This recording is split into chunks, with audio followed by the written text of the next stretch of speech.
राम राम। आप देख रहे हैं प्रदेश का नंबर 1 और सबसे भरोसेमंद news channel India news Haryana और मैं हूं आपके साथ आयुष।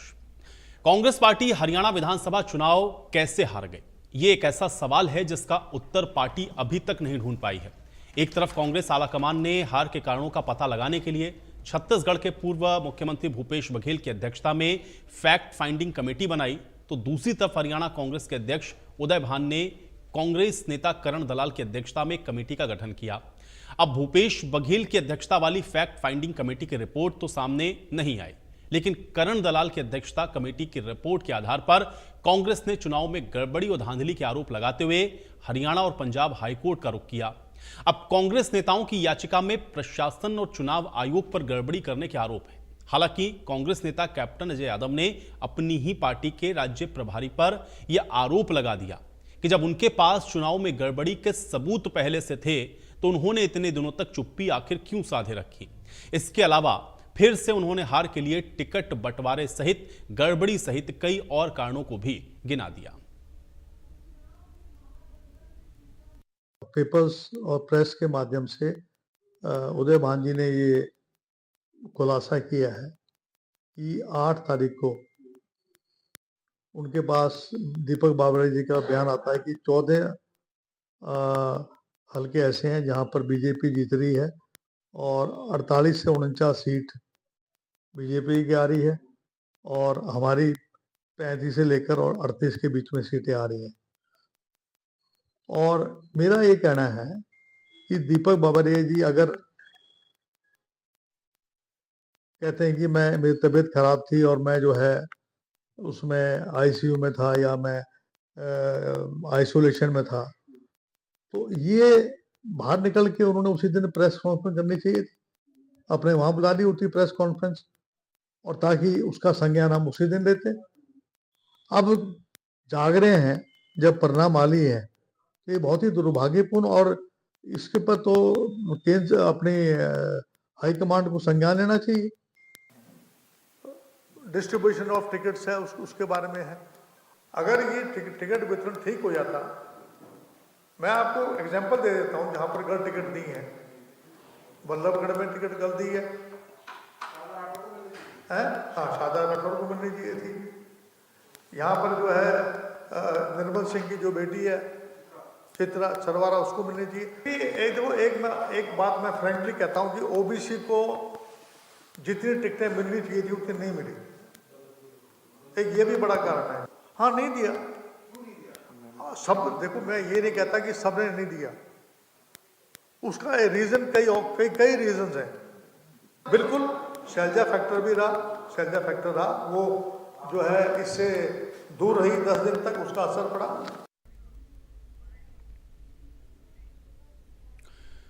तो एक तरफ कांग्रेस अपनी हार के लिए चुनाव आयोग, ईवीएम और सरकार को दोष दे रही है, तो दूसरी तरफ बीजेपी के नेता इस मुद्दे पर कांग्रेस के ऊपर जमकर पलटवार कर रहे हैं।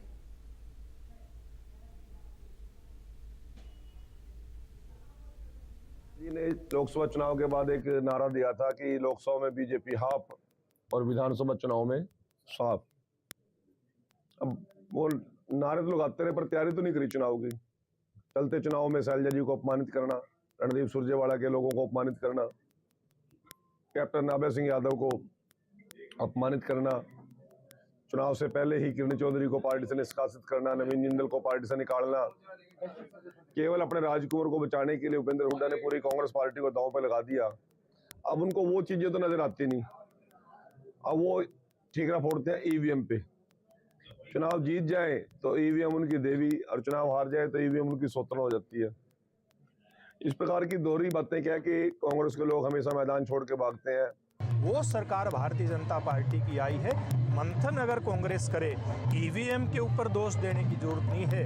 मैं मेरे कांग्रेस के बंधुओं से कहना चाहूँगा, अपनी कार्यप्रणाली और भारतीय जनता पार्टी की सरकारें जिस प्रकार का काम कर रही हैं उनसे थोड़ा सा अगर सबक लेंगे तो भविष्य में उनके काम आ जाएगा, वरना तो भविष्य में हरियाणा की जनता ने, देश की जनता ने उनके लिए सारे रास्ते बंद कर दिए हैं। कांग्रेस के नेता राहुल गांधी एक स्क्रिप्ट लिखते हैं और वो नीचे तक नेताओं को दे दी जाती है।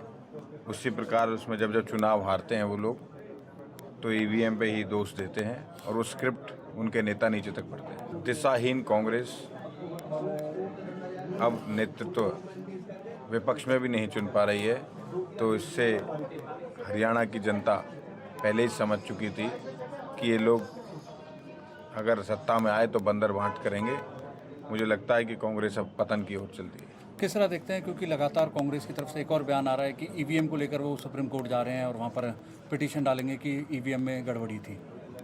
पता नहीं उनके सपने में मुंगेरी लाल के हसीन सपने कहाँ देख रहे हैं। ये तो सपनों की बात हुई। जब ईवीएम से सारे जब ये 37 लोग चुन के आए कांग्रेस के, वहाँ ईवीएम ठीक थी। जहाँ 58 लोग चुन के आए वहाँ ईवीएम खराब थी। ईवीएम तो सब जगह ही एक थी, एक ही कंपनी की थी। अब बेचारे किस पे इल्ज़ाम लगाएंगे? जनता पे तो लगा नहीं सकते, क्योंकि जनता ने तो मैंडेट दे दिया जिसको देना था। अब वो किसी पे तो लगाएंगे ना अपनी जेब मिटाने। तो सभी के बयान आप सुन रहे हैं। हालांकि अब कांग्रेस पार्टी में जो हार हुई है उसके बाद से इस तरह की जो स्थितियां हैं वो लगातार देखने को मिल रही हैं और कांग्रेस पार्टी में इस हार के बाद अब अंदर खाने से ही आप देख रहे हैं कि जो सवाल है वो उठते हुए नजर आ रहे हैं। लगातार पार्टी के अंदर ही कांग्रेस के जो नेता हैं वो इस पर सवाल उठा रहे हैं और कांग्रेस की ये जो हार है उसको लेकर के लगातार इस तरह के जो सवाल उठ रहे हैं उस पर वार पलटवार भी जारी है। अब परिणाम तो सामने आ चुके हैं, लेकिन पार्टी के नेता जो बातें कह रहे हैं उससे एक तरीके से आप ये कह सकते हैं कि जो राजनीतिक पारा है वो हरियाणा में गर्म होता हुआ नजर आ रहा है। अब आज की बड़ी बहस का सवाल है उस पर भी नजर डाल लेते हैं। सवाल यह है कि हार पर कांग्रेस में आखिर जो तकरार है वो क्यों नहीं थम रही है।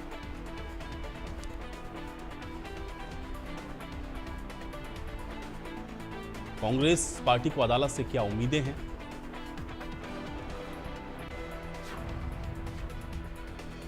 और ईवीएम पर आखिर कांग्रेस ठीकरा क्यों फोड़ रही है, ये आज की बड़ी बहस के सवाल। ईवीएम पर भी सवाल है। नेता प्रतिपक्ष पर जो सस्पेंस है वो कब खत्म होगा, ये भी बड़ा महत्वपूर्ण है, क्योंकि इसको लेकर के भी आप देख रहे हैं कि लगातार वार पलटवार चल रहा है। तो चुनाव परिणाम आ चुके हैं, लेकिन उसके बाद अभी भी आप देख रहे हैं कि किस तरीके से जो राजनीति है वो लगातार जारी है। रघुवीर कादियान क्या नेता प्रतिपक्ष बनेंगे, क्योंकि नाम की चर्चा सबसे ज्यादा हो रही है रघुवीर कादियान की। कुछ और नाम भी हैं जिनकी चर्चा लगातार जारी है।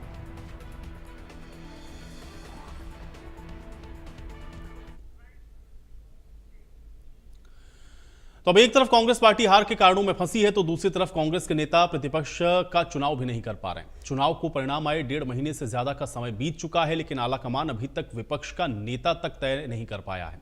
पहले यह बताया गया कि शीतकालीन सत्र से पहले नेता प्रतिपक्ष तय होगा। उसके बाद घोषणा यह की गई कि महाराष्ट्र और झारखंड चुनाव के बाद इसकी घोषणा होगी। इस बीच नेता प्रतिपक्ष के को लेकर के रघुवीर कादियान को इसमें सबसे आगे बताया जा रहा है। इसके अलावा अशोक अरोड़ा और चंद्रमोहन का नाम भी नेता प्रतिपक्ष की रेस में है, लेकिन अंतिम फैसला तो अब कांग्रेस पार्टी को करना है, तो फैसला अभी तक नहीं हो पाया है।